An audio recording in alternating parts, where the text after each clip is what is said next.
Can you hear me now? Okay. Yes, we can. What's that? Yes, we can. Mike, I Okay. don't know. Can you hear us? Can you hear me now? We can hear you, but you can't hear us. Turn your speaker up.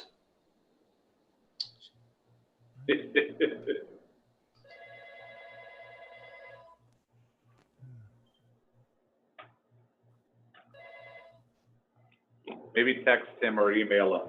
He won't be able to hear the direction.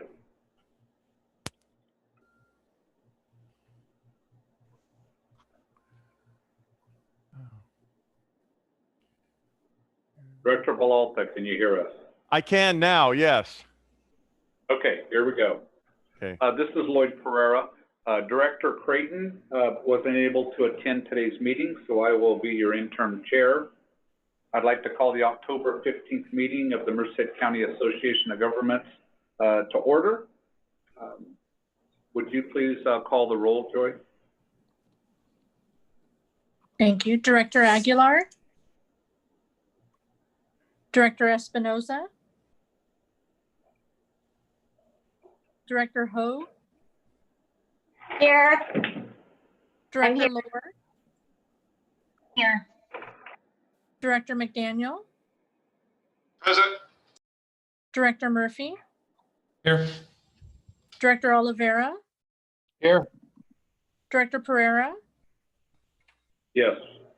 Director Here. Silvera? Present. Director Villalta? Here. Director Creighton? Thank you, and we do have a quorum. All right, thank you for that. At this time, I would like to ask if Stacy Guzman would lead us in the Pledge of Allegiance. I pledge allegiance to the flag of the United States of America and to the republic for which it stands, one nation, under God, indivisible, with liberty and justice for all. Thank you for that, Stacy. At this time, I would seek a motion to approve the agenda. Director Lohr, move to approve. Second by Murphy. Okay, moved by Lohr, seconded by Murphy. Is there any public comment on the agenda? We did not have any public comment submitted in advance of the meeting, and I'm just waiting to see if anyone puts their hands up right now. I don't see any hands raised. Thank you. Would you please call the roll or the vote? Thank you. Director Hoag? Unmute. Yes. Thank you. Director Lohr?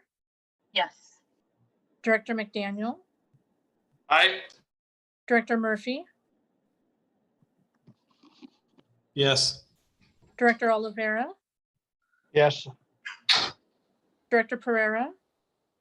Yes. Director Silvera? Okay. And Director Villalta? Yes. Thank you. Motion carries unanimously. Thank you. At this time, if you would like to make a public comment, please raise your hand and staff will open up your microphone. Is there any public comment at this time? I do not see any hands raised, Mr. Chair. All right, thank you for that.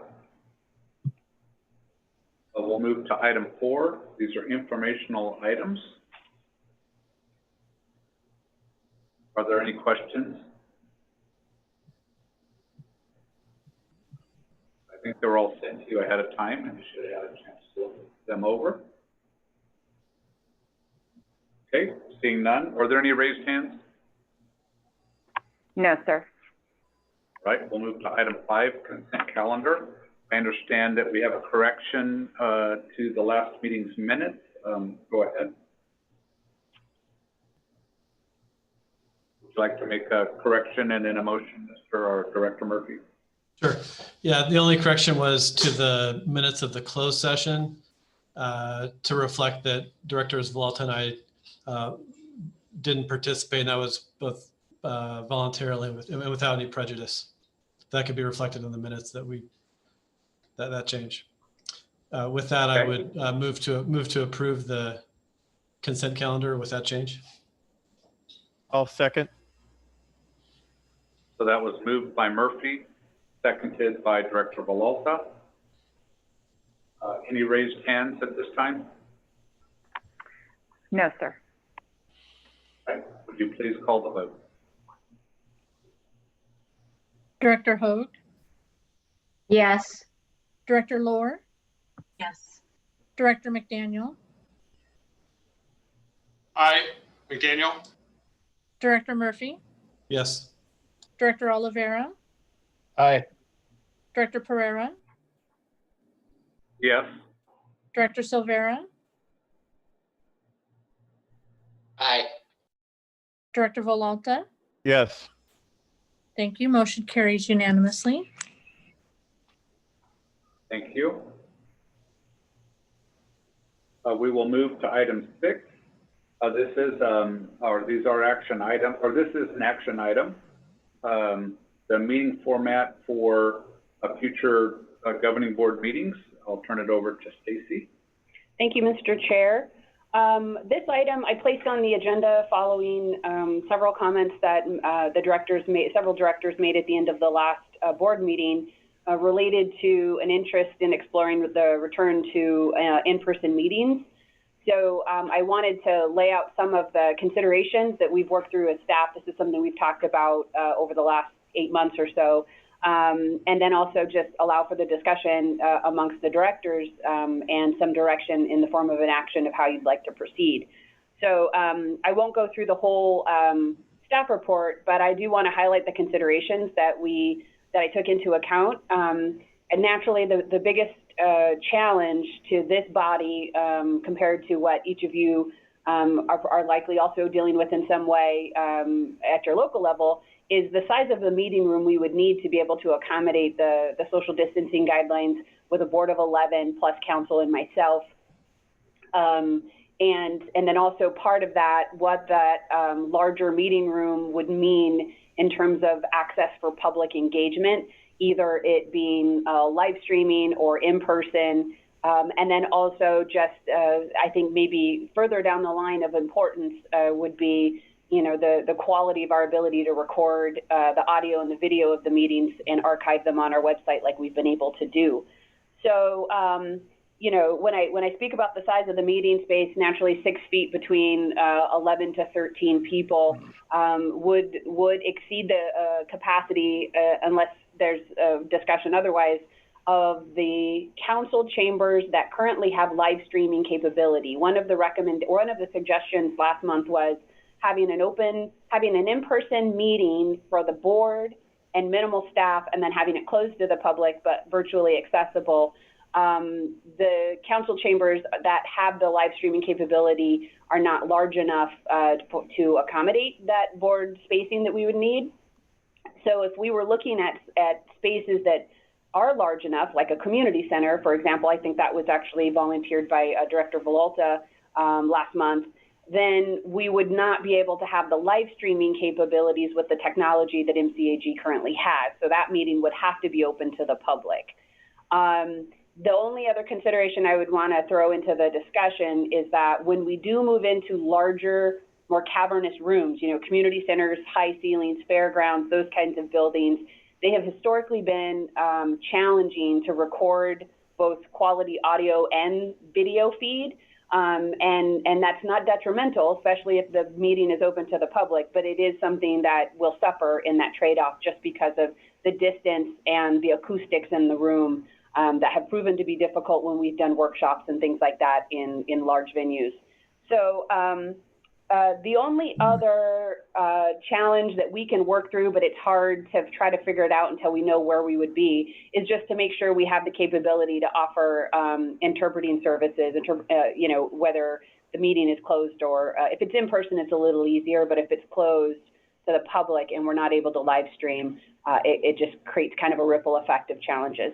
So with that, I wanted to open this discussion up for the directors to take these considerations and others, and then ultimately I'm requesting a formal action to guide staff to either continue to hold the meetings virtually, and I left that open-ended until the board tells me otherwise. If you say we want to talk about this again next month or the month after, that's just kind of, we'll just push pause for now, or direct staff to prepare for an in-person meeting.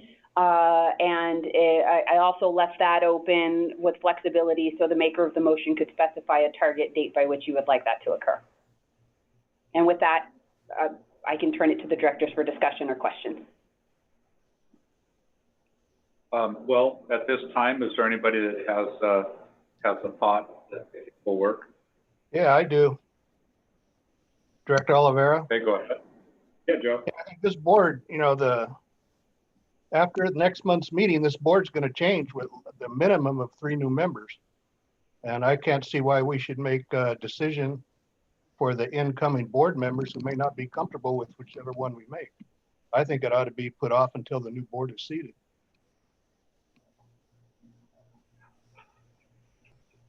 Okay, anyone else? Director Pereira? Yes, go ahead. I'd like to see us find a way to meet in person. If there are particular directors that, for their own health or personal reasons, don't want to join in person and would rather have them join by Zoom, I don't have a problem with that as well. But I'd like to see a way to make it work. Okay. Do you have any thoughts or suggestions on how we might be able to do that? I'm not familiar with all the facilities. I'm certainly most familiar with the City of Merced facilities, the Sandpipes room at City Hall, which is kind of our largest gathering room. We've been able to accommodate fairly, I shouldn't say large groups, but large enough groups with tables spread out and chairs spread out to make it work. And I think we could probably get some cameras in there as well. I mean, I hear what Stacy's saying about audio and video and so forth. I think those are things that we could probably work through, and I would volunteer my IT department to help with that, help be in a support role to advise and so forth. Any other directors have input? Yeah, Director Pereira. Yes, go ahead.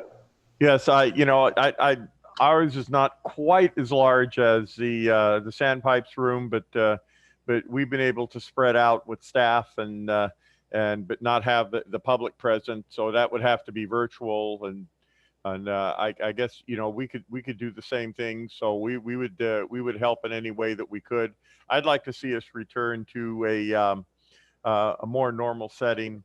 We're working on that now. That's going to be on our council agenda this meeting to talk to all the council members about returning to an in-person meeting, and then if we have to meet virtually with some of the other individuals who may want to speak, then have a hybrid of both. But depending upon California and the way the vote counting is, Murphy and I could be in there another 2 years. I don't know by the time we finish with the vote counting. But no, Mike's shaking his head, and so am I. But it may happen. It won't happen next month, probably in December, maybe in December. So I'd like to see us return as quickly as possible to an in-person meeting. Thank you. Mr. Chairman, and thank you, directors, for that feedback. I did fail to mention when Chair Creighton called to indicate he wasn't going to be able to make it. He did ask me to share that his preference would be to not rush into returning into in-person meetings right away. He thought it was, obviously a good discussion to have, but he was supportive of remaining virtual. And the other thing I failed to mention, and I included it in the staff report, is a conversation that we'll be looking at having as we prepare our next budget, is kind of breathing life back into the original discussion of having a boardroom here at MCAG that is large enough to meet the needs of our board. and workshops and all of that, having their own board, having an agency boardroom for governing board meetings and technical review board meetings is something that all of our partners up and down the valley, all the other COGs do have. We're unique in that we do rotate. I don't think an expansion of our conference room necessarily equates to having to change our meeting locations, but it certainly would give us the option to start holding meetings here. And as we move the transit agency next door into the building that will be under construction, it does give us the capacity here to have a respectable size meeting room where our existing conference room is. So I just wanted to highlight that because I did put it in the staff report, and it will be something that is somewhat related to this conversation, but also highlighted in next month's discussion on our capital plan for next year's budget. Now I'm done. Okay, thank you, Stacy. Any other directors have any input they would like to share? This is Director Lord. Yes. Thank you. I would support a hybrid starting January. That would give staff time to prep with the holidays and potential time off coming up for staff. January would sound like a reasonable time to start a hybrid. Those who are comfortable being in person can be in person. Those who are comfortable being virtual can remain virtual. And then I would support staff's expansion on a meeting space at MCAG offices.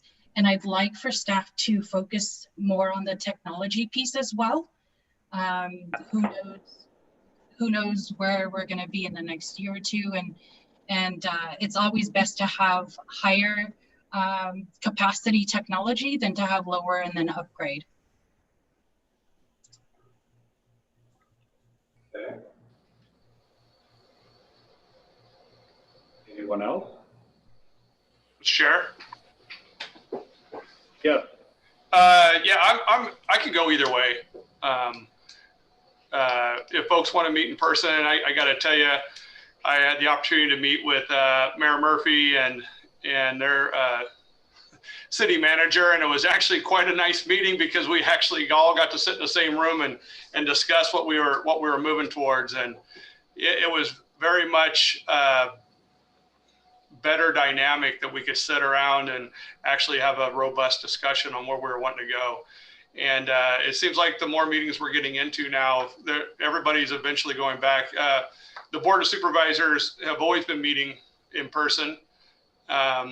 So I could go either way. You know, I wouldn't want anybody to feel uncomfortable, that's for sure. But for myself, I would like to attend the meetings personally. Thank you, Mr. Chair. Thank you.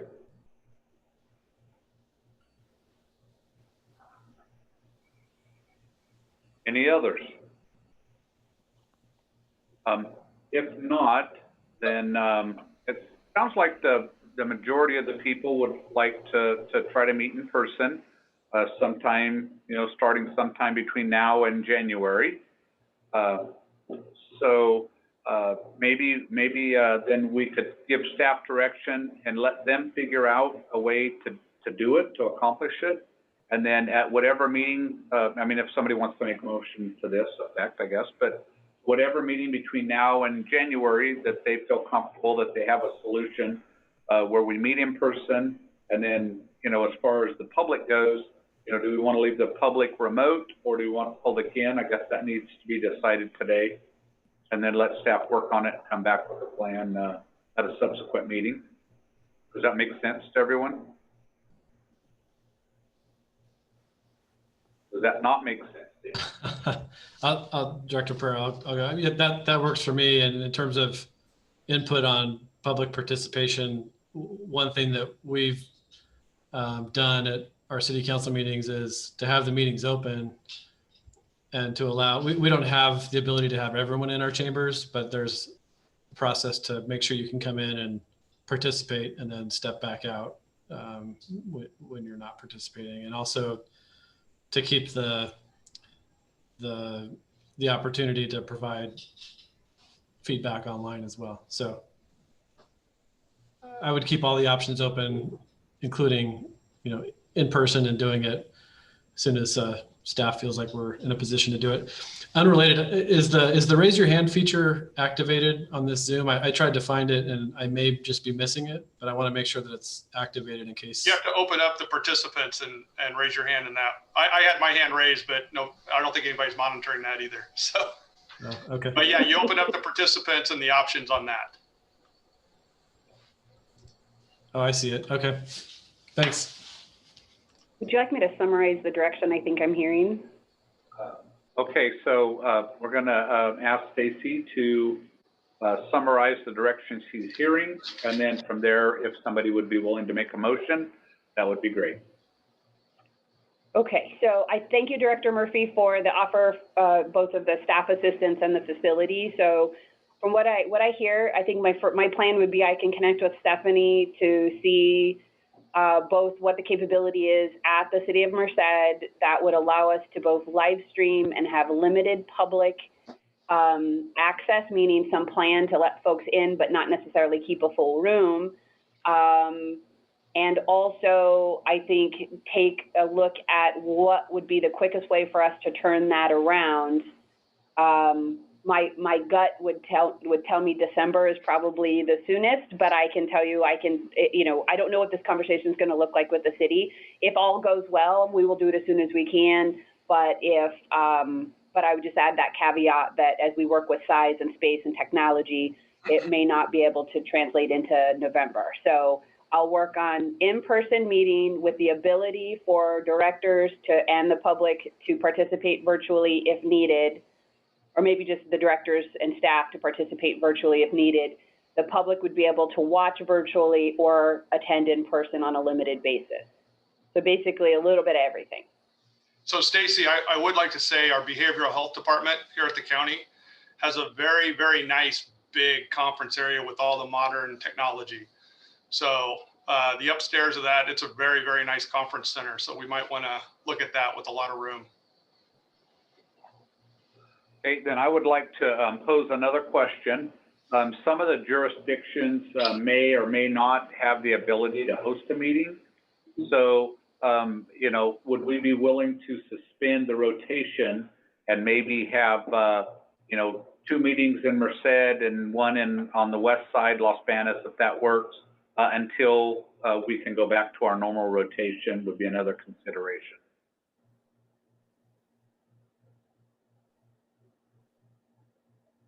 Joy, does anybody have their hand raised? This is Mary Michael. No one has their hand raised. Director Pereira? Yes.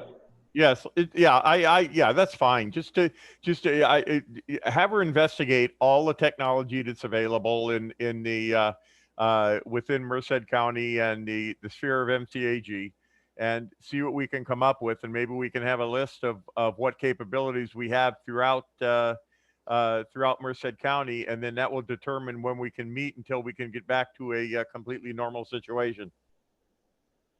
Now sorry, Mr. Chair, I can have that information ready by the November board meeting. That is something we can coordinate rather quickly, of just an assessment of the venues. And I'm thinking almost like a chart that says, space, yes, technology, no, it can kind of do an assessment of all of those options, and then we can go from there. Okay. I think with that direction, unless there's any objection, I don't think we need a motion. Does anybody have their hand raised? No, sir. Thank you. All right, so we'll move on to item 7, discussion items. Caltrans report. Who do we? Thomas, we have you from Caltrans, I suppose. Or is Dennis going to report? Yes, Director Pereira, Vice Chair. Thank you. This is Dennis Agar, Interim District 10 Director. And I know that Tom is on the line, and he probably would add on to my update if you may allow us the few minutes. I apologize. I didn't realize I cannot join on camera. I think it's only through the mic. Is that correct? Because I can't seem to turn on my camera or anything like that. Just wanted to make sure. Was that an option? Give us just a second, and we'll give you that functionality.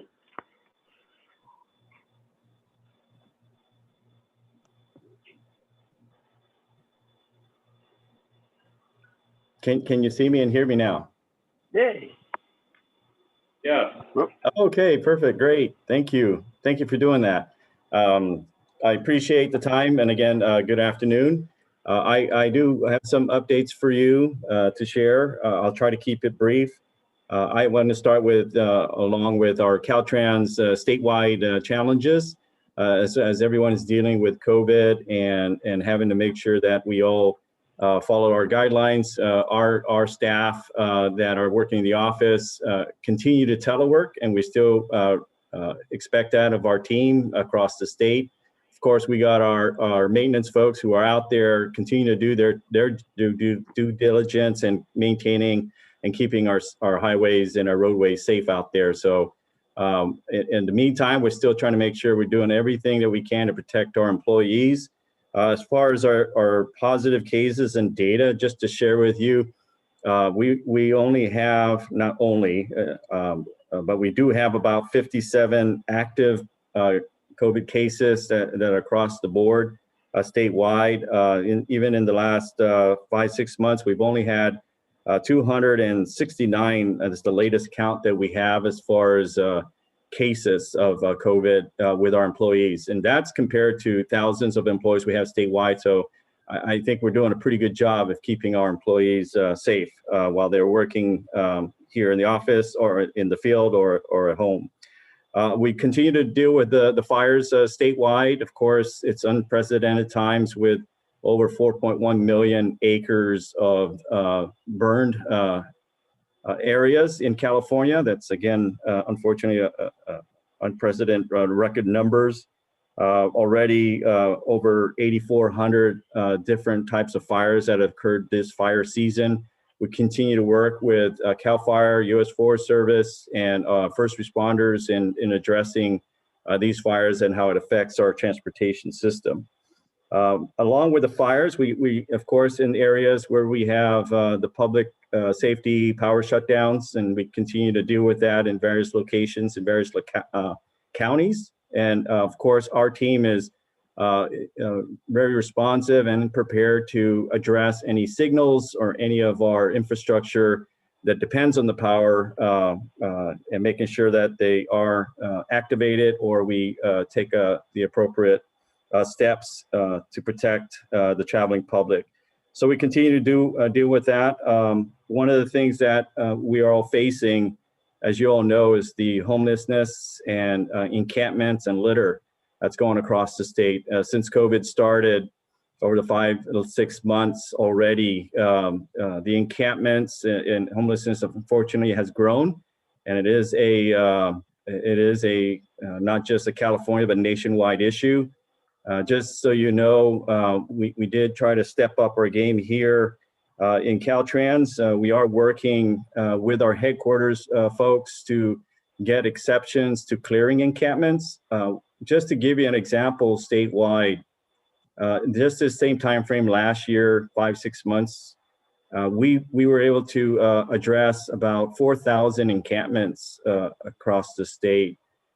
In the same 4, 5, 6 months, just this last 4, 5, 6 during COVID, we're only able to address about 30 encampments. And we have our share here in District 10 along the Central Valley with Stockton and Modesto, and of course here in Merced.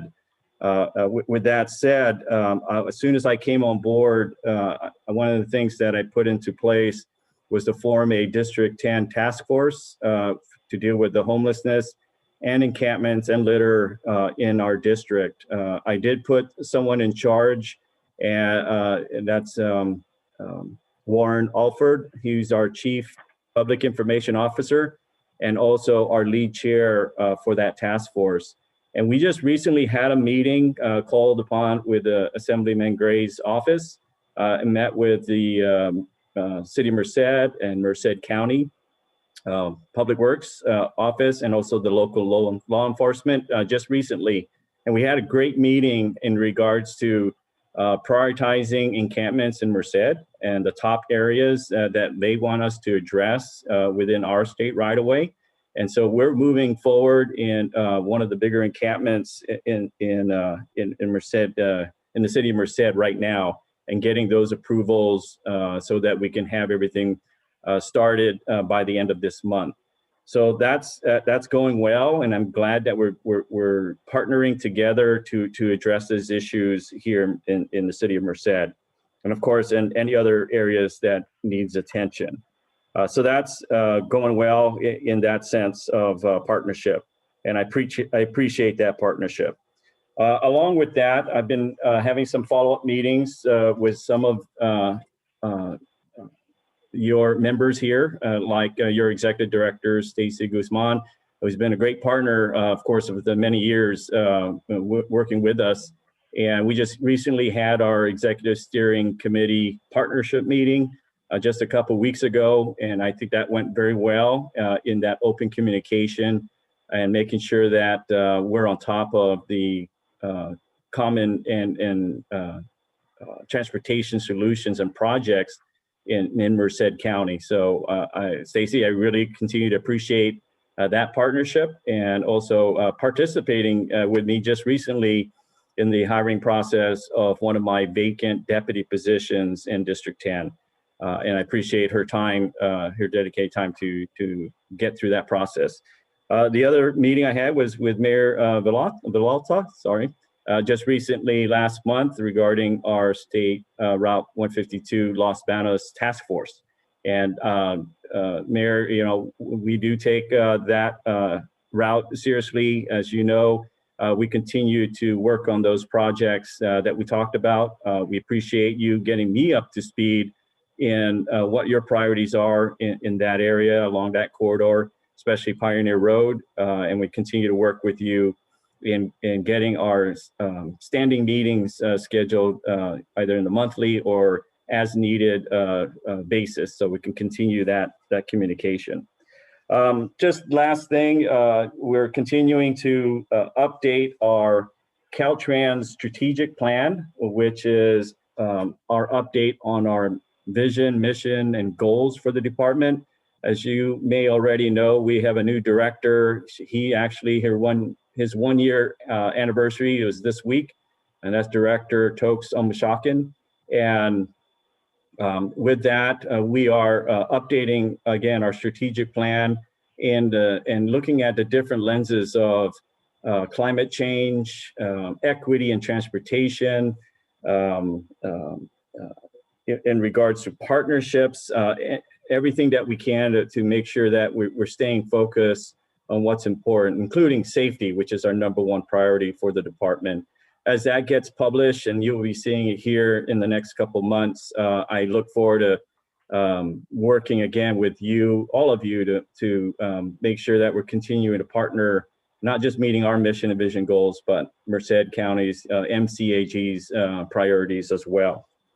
I'm gonna just maybe stop right there and allow Tom, if you had any other additional or specific updates you would like to give before we open up the questions. Thank you, Dennis. If you all can still hear me, Dennis hit pretty much all the highlights, but I would like to remind folks, if you have any campaign signs out along the state highway, those must be cleared away within 10 days. Or else our maintenance folks would be out there having to collect them. And for the people who've done it properly and filled out the responsibility form with our outdoor advertising, we will be sending everyone bills for cleaning up those signs. So if you know of anybody who's doing it, please remind them to click those up for us. The state has announced that they're going to address discriminatory names and inequities in the state parks and the transportation system. Caltrans is also one of those agencies that is having a committee look through, and we'll be looking at all of the highways and areas along our way that have names that need to be adjusted and renamed. So we'll have a committee looking at that. And they're also going to try to have more transparency and more inclusion in all of our committees that dealing with those sort of things. The draft 21-22 Sustainable Transportation Planning Grant Application Guide is out for public review.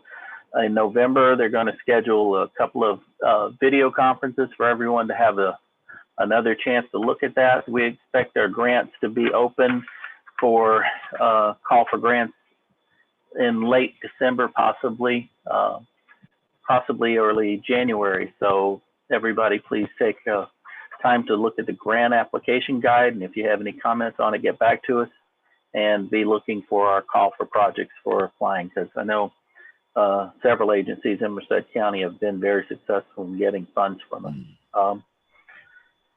October is National Pedestrian Safety Month, and Caltrans is working to enhance our public safety measures at at-risk locations.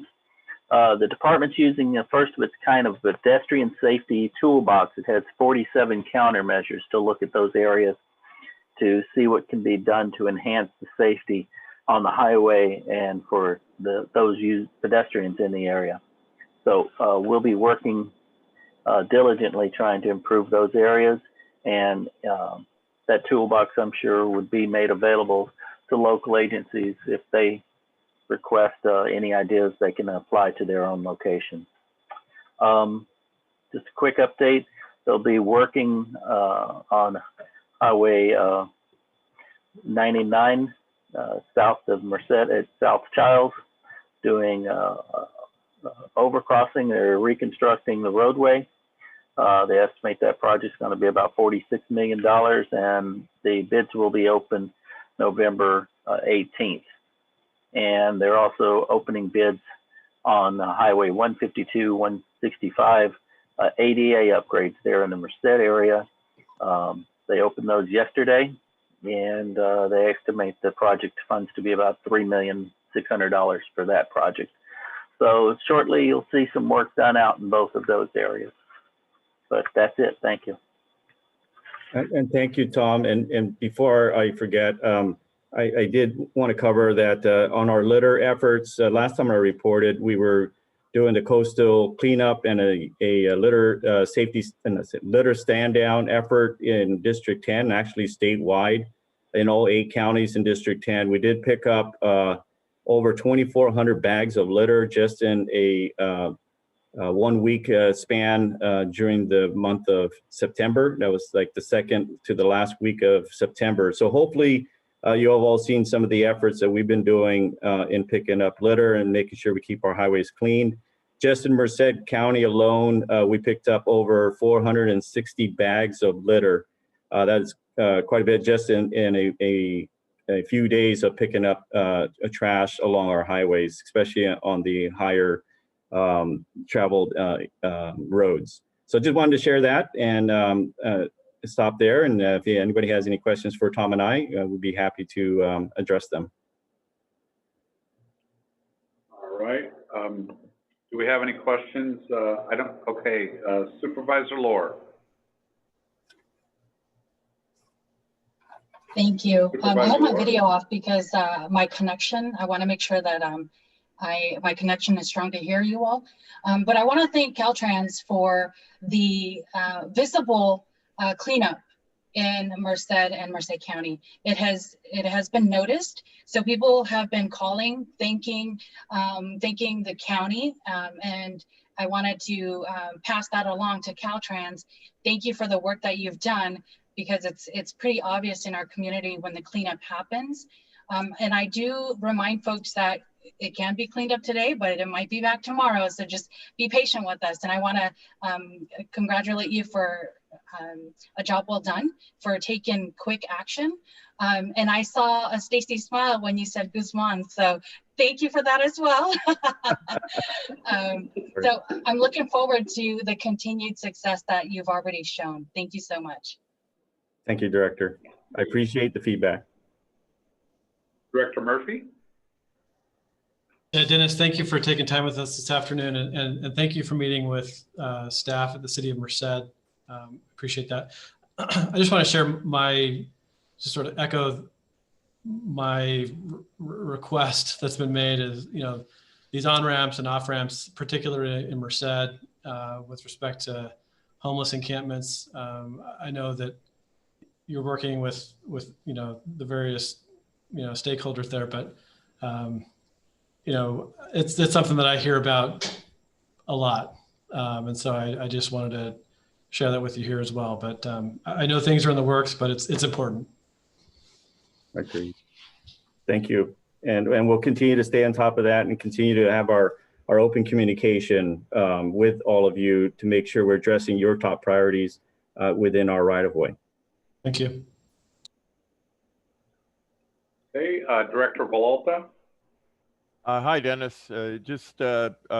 Thanks for continuing the 152 safety meetings, and we're looking forward to the installation of the what do you call it, the synchronization system on 152, and that the channelizers and the other improvements to the intersections over the next couple of years. So thanks for all the help, and along with Pioneer Trail, I think it's going to help alleviate the traffic in Los Banos and have a smoother flow. And not only that, the tax dollars will remain within the city's grasp. So thanks again. Thank you, Mayor. Appreciate that. We'll stay on top of that as well. Okay, Director Silvera. Thank you, Mr. Chair. Dennis, thank you and welcome aboard. Just a couple of projects that I believe you've already probably discussed with Steve. One of them in my district is on Highway 33 in the Santanella area. If you're heading southbound on 33 at Santanella Boulevard, right now it's obviously not a problem because they're not going to school, but you have a lot of folks that live in that mobile home park and have to make that right-hand turn onto Santanella. Excuse me, Supervisor Silvera. Yeah. Can you hear me? You were cutting way in and out. So maybe say that again, and maybe get a little closer to your mic, or talk a little slower sometimes. Helps. I don't know. I got a new speaker and sound system here. Can you hear me okay? Yeah, that's a lot better. Thank you. You're very good now. Okay. So on Highway 33 in Santanella, heading westbound, at Santanella Boulevard, there's a lot of folks that live in the mobile home park there on Santanella Boulevard. And when they're having to take their kids to school, which obviously is not a problem right now with distance learning. Can you hear me okay? Yes, keep going. Okay. So anyhow, a right-hand turn lane there. Because you have folks that come out there and those cars back up to trying to make that turn, and you have cars or trucks really barreling down on them because their last stop is right there at 33 and I-5. So I know it's something that I brought up before. I know that it's not as simple as just putting some pavement out there, but I want to keep that at your attention. And then obviously the other thing is the Mariposa Creek Bridge on Highway 59. Can't hear me right? Okay, now you're breaking up. I didn't pick that up, the last area. Highway 59, the Mariposa Creek Bridge. Okay. There's a lot of folks that travel from the west side to the east side of the county using Highway 59. And every winter that we have type of rain, we run into flooding problems where that's close to long periods of time. Anything we can do to make sure we move that along. Okay, I believe I captured that Highway 59 with the Creek Bridge and its flooding issue in that location during the winter time. And I know that there's some efforts to see what we can do to fix that. I think that's what you want to make sure I'm aware of and make sure that I follow up with my team on. Is that correct? Yes, sir. Thank you. Okay. And I did catch the other one on Santanella and 33. So I will definitely follow with my team and see where we're at on the progress of those efforts. Perfect. Thank you. All right. I see no further hands raised. So I would like to thank Caltrans for both Dennis and Tom for being so attentive to what's going on in Merced County. I really appreciate that, and I know my colleagues and our constituents do as well. Stacy, did you have an introduction? I did. I want to just give a few moments to Jasmine with the Federal Highways Administration. She contacted me a bit ago and said she was going to participate in our board meeting, and I just wanted to give her a few moments to introduce herself to the board. So hopefully, Jasmine, you're connected in your audio. I think I heard you earlier. Yes, thank you, Stacy. And thank you, members of the board, for allowing me just a little bit of time.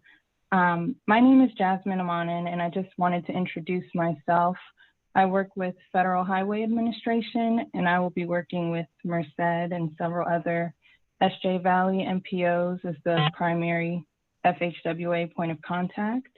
My goal really is to attend one of these meetings on a quarterly basis, just to provide any federal updates and to be a resource to the MPO as well as Caltrans on any federal updates that we have. So I just wanted to take a moment to briefly give an introduction. So if you see me next time,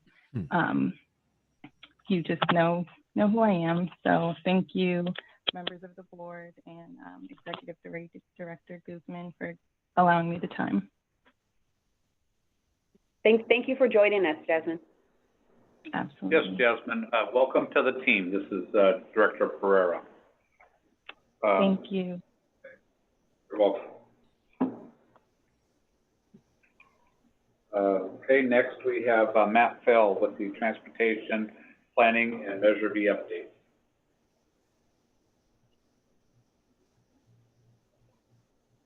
Matt, are you there?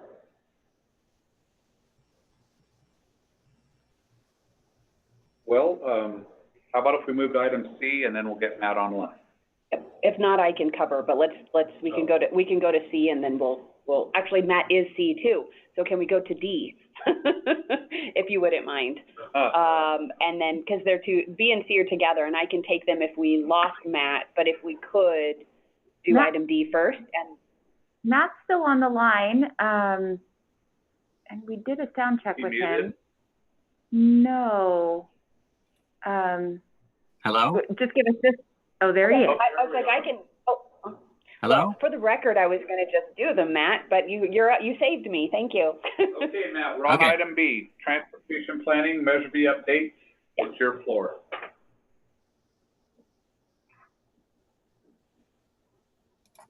Well, thank you for that.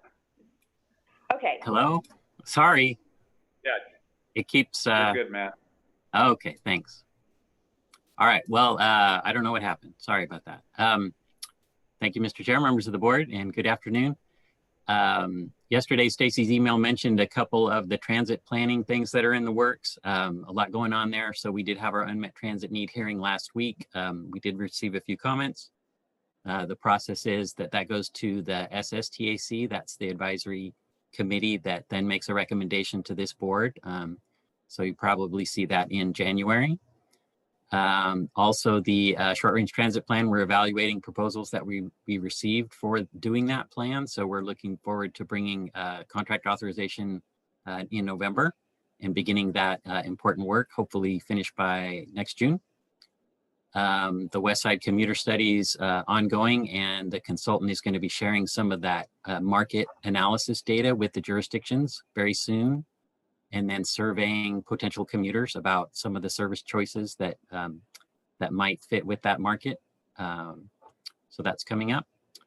And then a few items will be coming before the board next month and in the near future, one of which is that Measure B implementation plan. So the West Side Regional Projects Committee made a recommendation for adding funding to 2 projects. And we'll be bringing an implementation plan amendment for your consideration in November. Also, Los Banos will be bringing a programming request for local partnership program funding, formula funding. So there is board policy for the Pioneer Road widening project, as you may recall from last year. And so consistent with that policy, we'll be bringing that to you.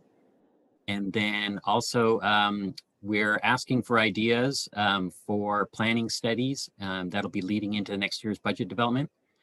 So sometimes we start this early in the year, but we want to make sure to get this rolling now because we do have some carryover funds that FHWA and Caltrans wants us to reduce that balance. So we're looking for ideas One of the things that's been talked about already is pavement, doing an update refresh of the pavement data that was collected a couple years ago. So that's basically what's going on. If you have any questions about planning items, I can answer those for you. Okay, are there any hands raised? I don't see any, Matt, so thank you. Thank you. Matt, would you then like to move to the RTP and Sustainable Communities Strategy? Certainly, thank you. So we did want to give you an update on the Regional Transportation Plan Sustainable Community Strategy. So this is something this is an information item. So you may recall that MCAG adopted this plan 2 years ago. Federal government approved it also around that same time.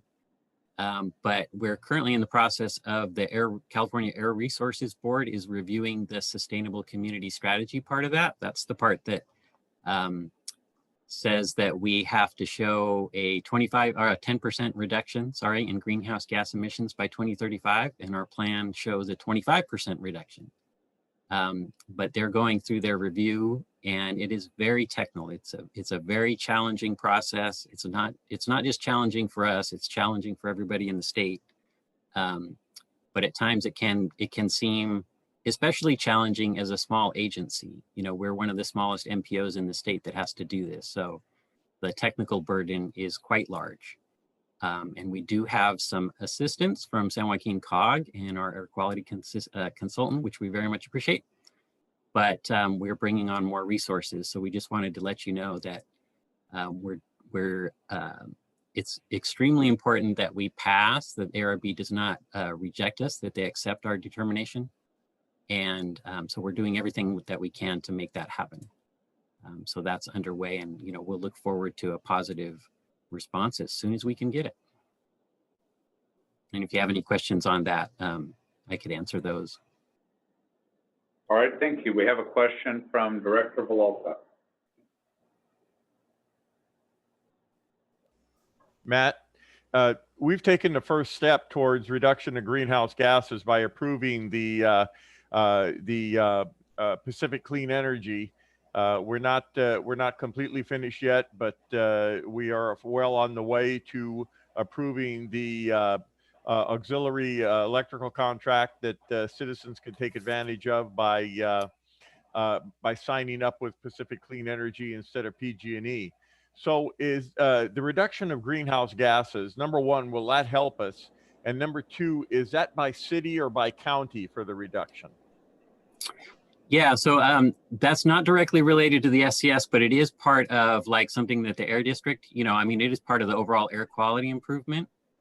And then the SCS is a countywide, it's a regional, it's our territory is the territory of the MPO, so it's the county.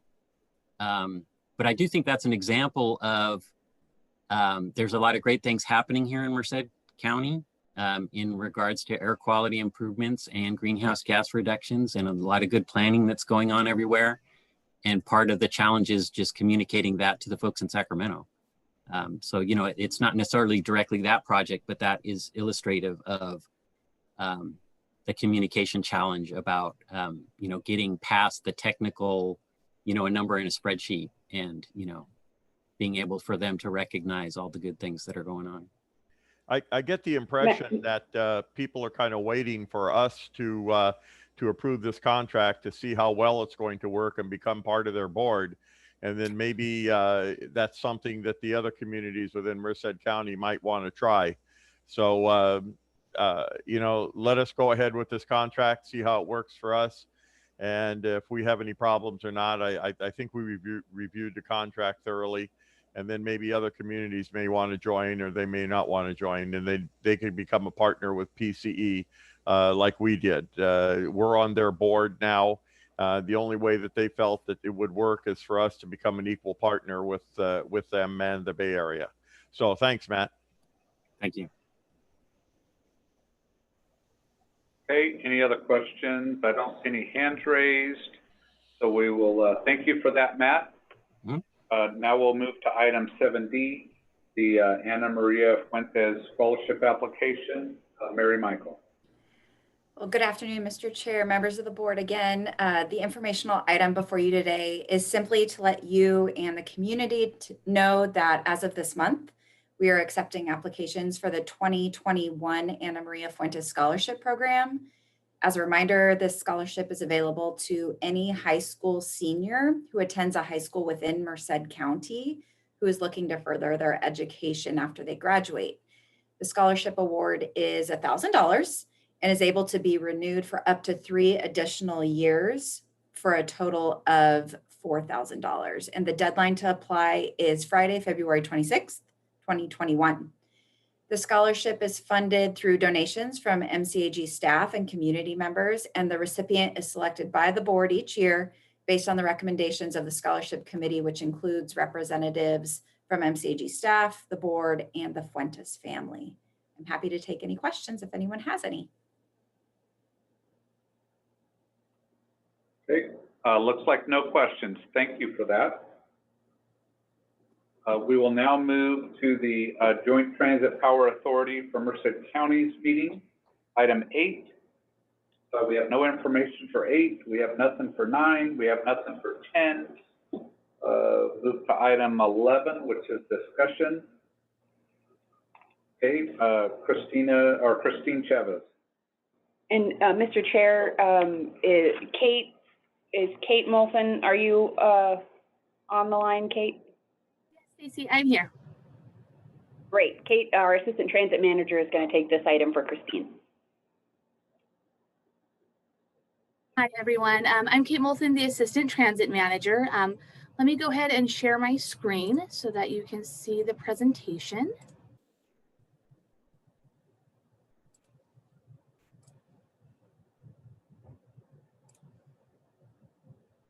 Okay. Great. And can everyone see that? Yep. Perfect. So today we'll talk about just an update on the September 2020 ridership and then an operations and maintenance update. For the fixed route service, we're still seeing a decrease in ridership. September of 19 to September of 20, we are seeing a decrease of about 69% in our ridership. This bar graph just shows our fiscal year. So the blue bars represent fiscal year 18-19, and then the orange bars are the fiscal year 19-20. So you can see the decrease here in September. For the paratransit and general dial ride ridership, we have seen about a 33% decrease from September of 19 to September of 20. Again, we've got the bar graph here. The blue again is fiscal year 18-19, and then of course the orange is fiscal year 19-20. So we're looking right here in September. And then for our operations and maintenance update, we are continuing our service reductions. We are evaluating them on a week-to-week basis. I'm happy to say that our contractor is making great strides in being able to get back to a full service. We're looking at the parts for buses being shipped a little more quickly. Some folks that have been on leave due to COVID are recovering and coming back to work. So we're really happy to see that and happy for their continued health.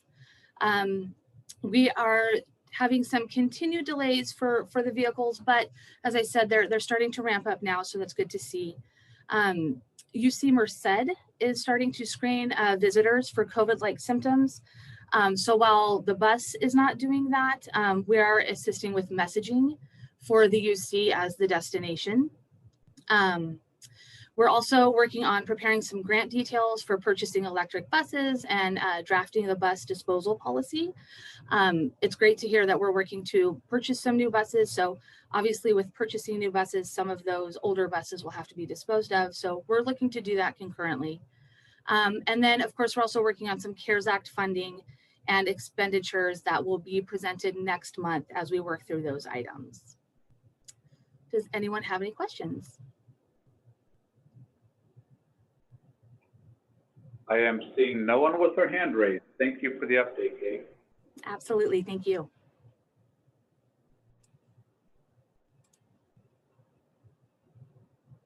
All right, now we will move to the Merced County Regional Waste Management Authority meeting.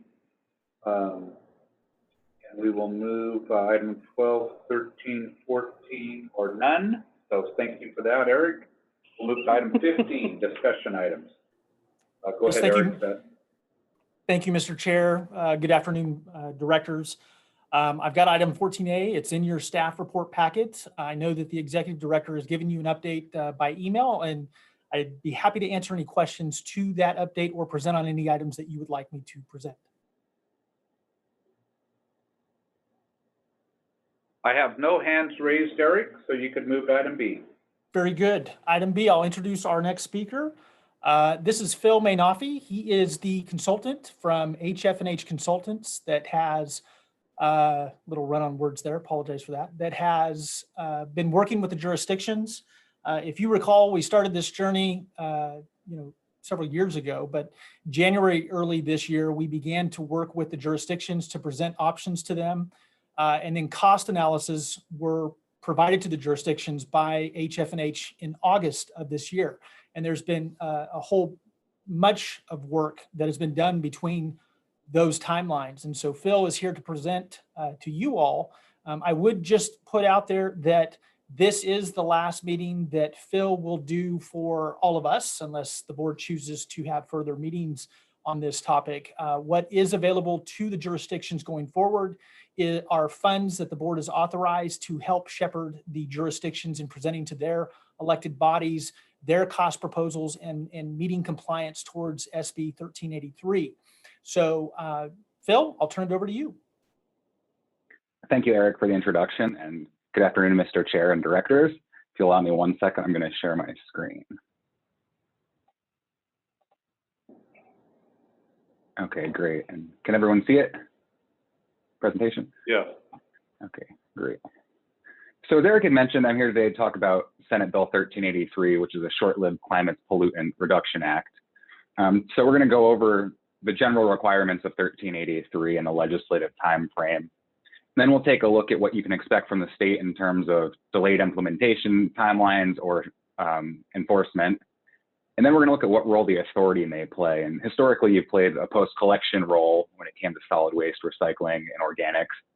So in order to determine what the authority may wish to bite and tackle with 1383, we'll have to take a look at the generation statistics. What are your communities outputting? What are we expecting for volumes?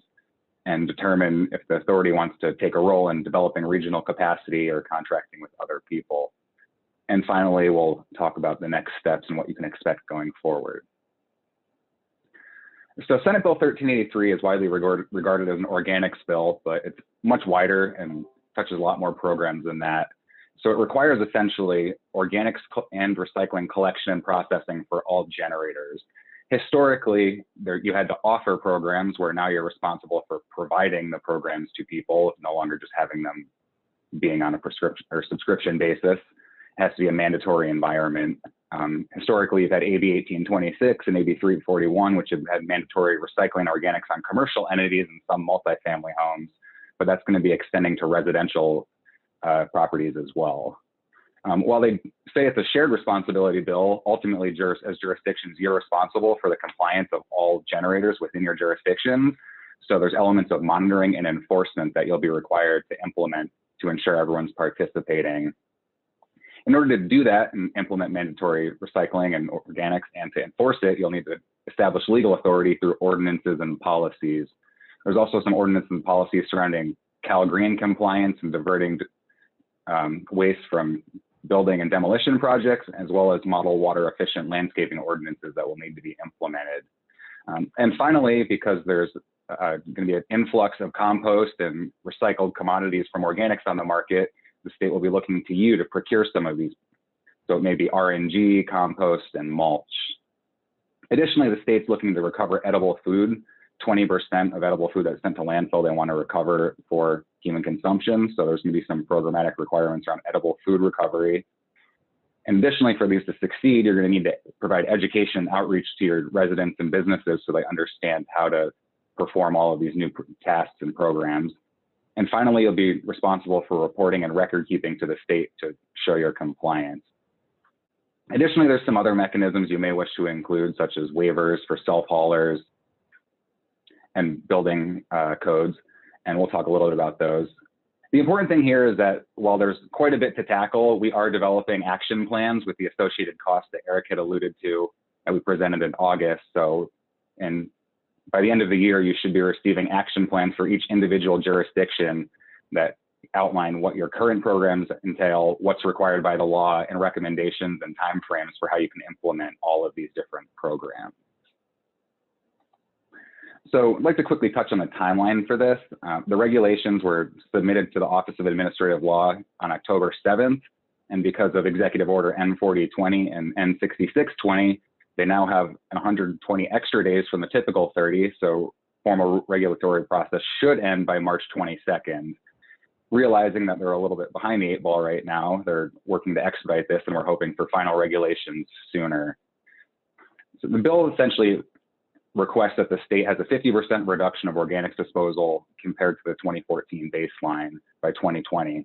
Without the regulations final, it doesn't appear that we'll be hitting that target since we haven't implemented the programs yet. But the important date to keep in mind is January 1, 2022, and that's when the programmatic requirements kick in. Because this is a statewide goal of 50% reduction, they can't impose a certain percentage on each jurisdiction, and they're left with programmatic requirements. And those are what kick in January 1, 2022. So you need to work with your franchise collection companies and the authority on your role in the post-collection to determine how you will handle all of this by January 1, 2022. And then by 2024, you'll be responsible for enforcing that all of your generators, commercial businesses, and residents are complying with the regulation. And finally, by 2025, they have a goal of a 75% reduction in organics that is currently disposed at landfill, and they want to recover 20% of disposed edible food for human consumption. So the important date here to memorize is January 1, 2022. That's when the state's going to come knocking and see if you've implemented the programs. And there is some relief on this deadline. You can have a 90-day to correct. You'll be issued an NOV if they come out on January 1, 2022 and realize you haven't implemented the programs. And they may extend that another 90 days if you're working with them to correct any deficiencies. They may add an extra 18 months for a total of 24 months if you qualify for a corrective action plan. And to qualify for a corrective action plan, you need to demonstrate that there's extenuating circumstances and that you're performing substantial effort. You're doing everything within your capacity to perform these different regulatory requirements. And there may be an additional 12-month period that CalRecycle grants if there's an infrastructure limitation within your area. So I want to touch on quickly how you can comply with this 24-month corrective action plan and what we mean by extenuating circumstances and substantial effort. So extenuating circumstances include acts of God, such as earthquakes, wildfires, and in our case now, a pandemic, but you also need to demonstrate substantial effort. So you can't go to CalRecycle and say, well, it's a pandemic, so we couldn't do anything. You need to demonstrate that you're taking the appropriate steps to implement these programs. Things like ordinances are a low cost, so you can start working towards that. You need to work with your franchise collection haulers to see if they need additional carts or trucks to move this different waste streams. So there's a lot that can be done before incurring what will likely be cost increases, and that's what they'll be looking for.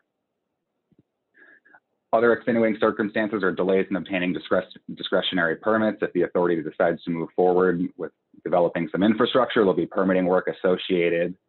And additionally, organic waste infrastructure capacity deficiency is something we've identified not only in your region, but statewide. So you do qualify for those extenuating circumstances at this time, or at least some of the member agencies do. And it's important to know this doesn't include failure to provide staffing or funding. You can't just decide you're not going to do it. They're expecting that people move forward with the steps that are necessary to start implementing programs. So now we're going to transition and look at the authority's role, which is potentially providing post-collection. In order to get there, we need to understand what our current generation of organics is like and where we think it may be headed.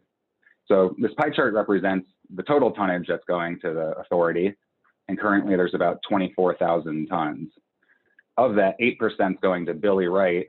And the majority of that's Los Banos, who has a new franchise hauler coming who will be taking the organics. So that may substantially disappear And we expect growth in this department. If you start rolling out food recovery programs and mandatory green waste and recycling, you're going to see a decrease in your trash volumes and increases in these recyclable commodities. And that's where we projected that you may have as many as 70,000 tons per year if you're even 50% successful in recovery of organics that are currently disposed. So with that in mind, we're looking for anywhere from 24 to 70,000 tons of capacity for a home for these materials. And we looked locally through all the neighboring counties, and maybe some of them not even so locally. And we found that while there was plenty of green waste capacity, there was no capacity for processing food waste. And under 1383, organics includes food waste. So there's a total of 17,500 tons available that could take food waste. And as we could see by the generation volumes above, if we start getting into the 70,000 range, that's not really a feasibility. And these are also over in Monterey, which may be taken up by other jurisdictions. So in summary, there's limited commingled organics processing options available locally. So the authority may wish to consider some options to meet this need for the member agencies.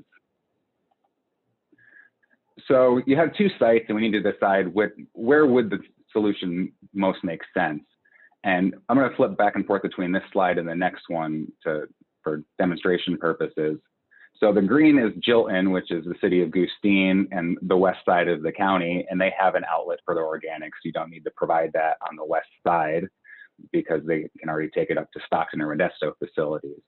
Los Banos had the foresight to go to RFP, and they found a partner, and they're moving to finalize the recommendation for negotiations. And they also have provided an outlet for the organics, which essentially solves the whole problem for Billy Wright in the west side. And then you have the east side, which has the city of Livingston, again, Jilton solid waste, so they're covered. And then, but you have the city of Merced and the east side of the county that currently are disposing of their organics at Highway 59 or processing them as the green waste at Highway 59, but they need to find a food waste solution. The city of Merced is currently looking at modifying their wastewater treatment plant to take food waste, but if that's the case, then there would still need to be some form of pre-processing and potential capital investment at 59 or partnering with someone else. And this next slide summarizes it, and it has the contract expiration date. So you can see Goustine and Livingston both have Jilton who have an outlet, but they have pending contracts coming up. If we look back to that extenuating circumstances, you could potentially issue an RFP in either of those, or you could negotiate with the current contractor, and that would provide an outlet. Los Banos currently has an outlet through their pending agreement, and then Merced County also has outlets.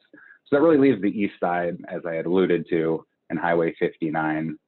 With a 5-year evergreen, you don't really have an option of going out to the market and finding a new provider who has organics capacity. So you'll need to work with waste management in order to solve that in the county zone. And then Merced City will have to wait to see what their consultants come back with on whether or not it makes sense to be accepting food waste at their wastewater treatment facility. But at the same time, there'd likely be some form of pre-processing infrastructure necessary.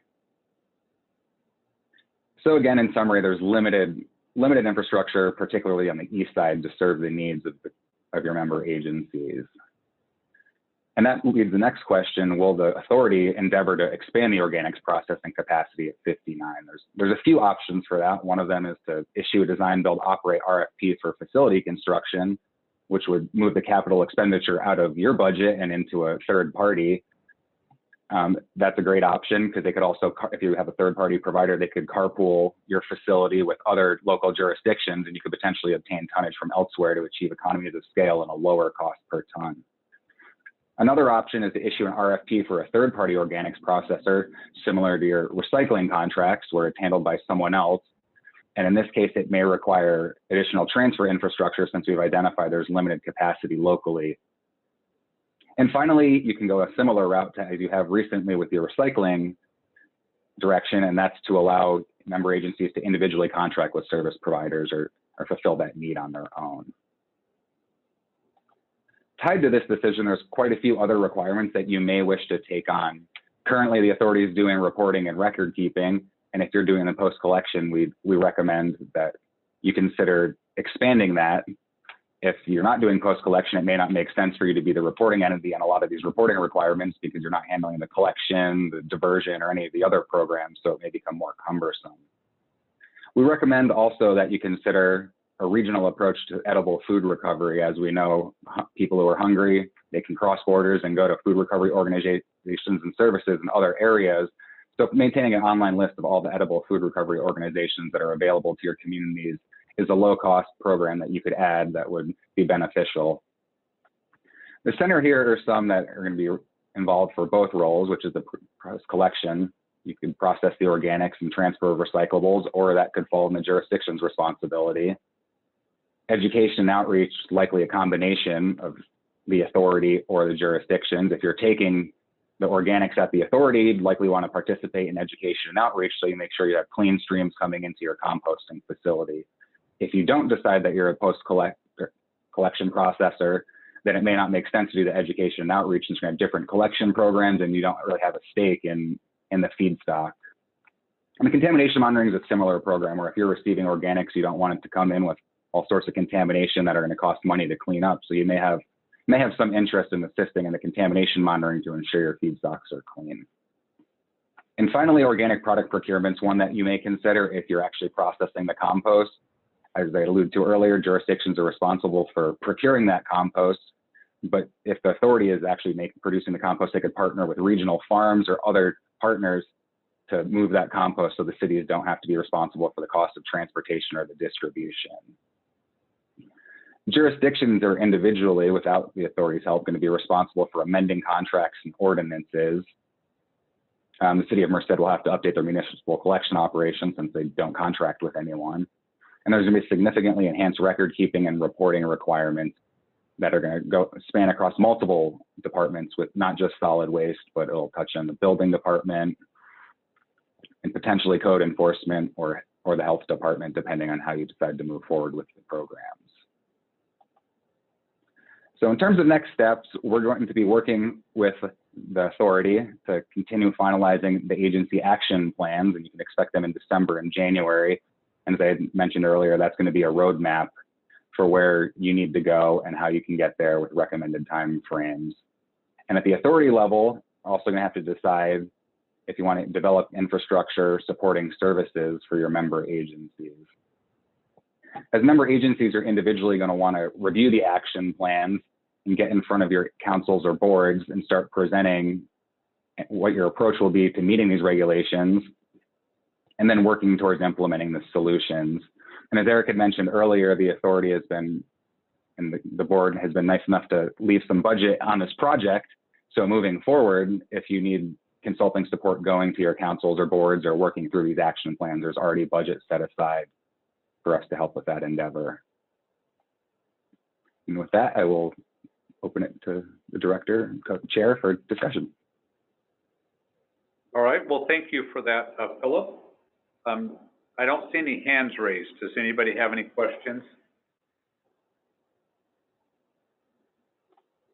Well, it looks like you were thorough enough to answer all of our questions, so thank you for that. Eric, did you have any follow-up?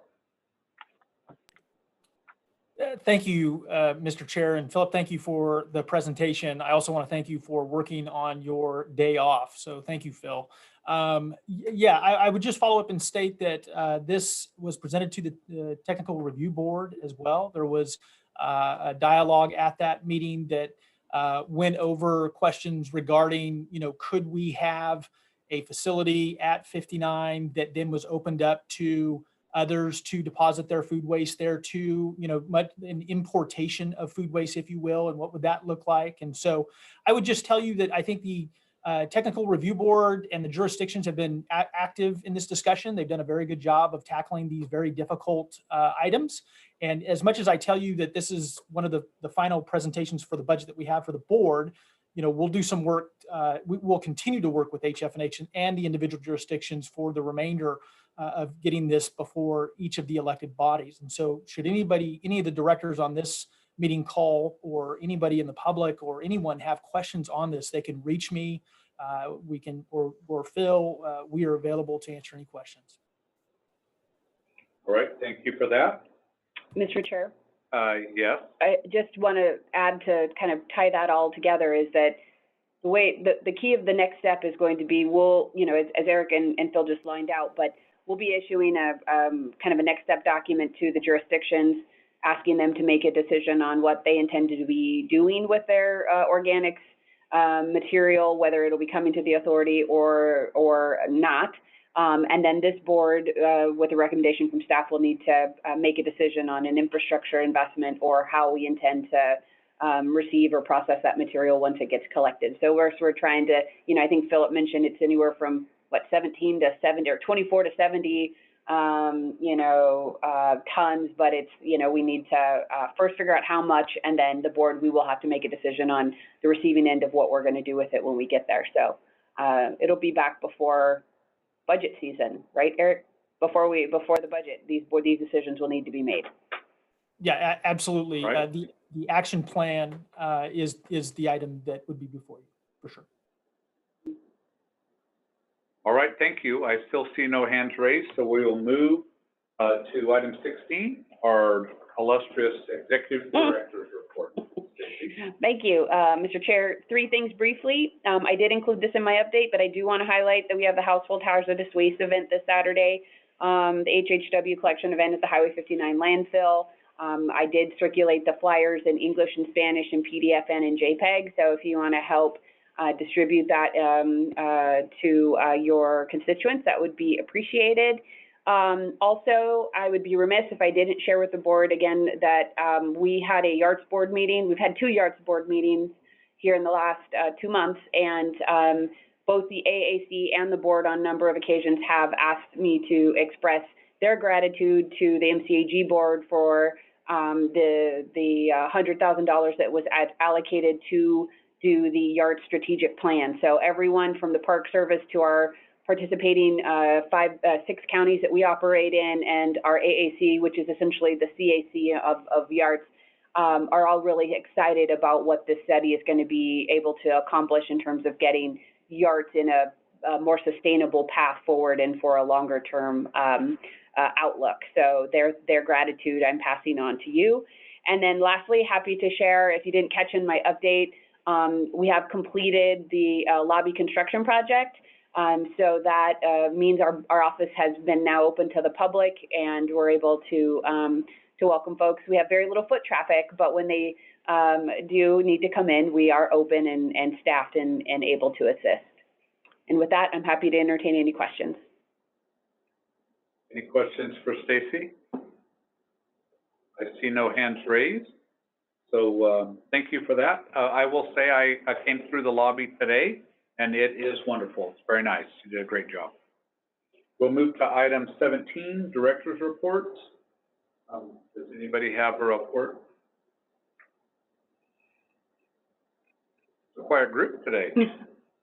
Somebody check, are they still there? Anyways, with that, then we will remind you that our next meeting is November 19th at 3 p.m. It will be via teleconference/webinar. And with that, I will adjourn the meeting. Thank you. Thanks a lot. Bye. Thank you. Bye.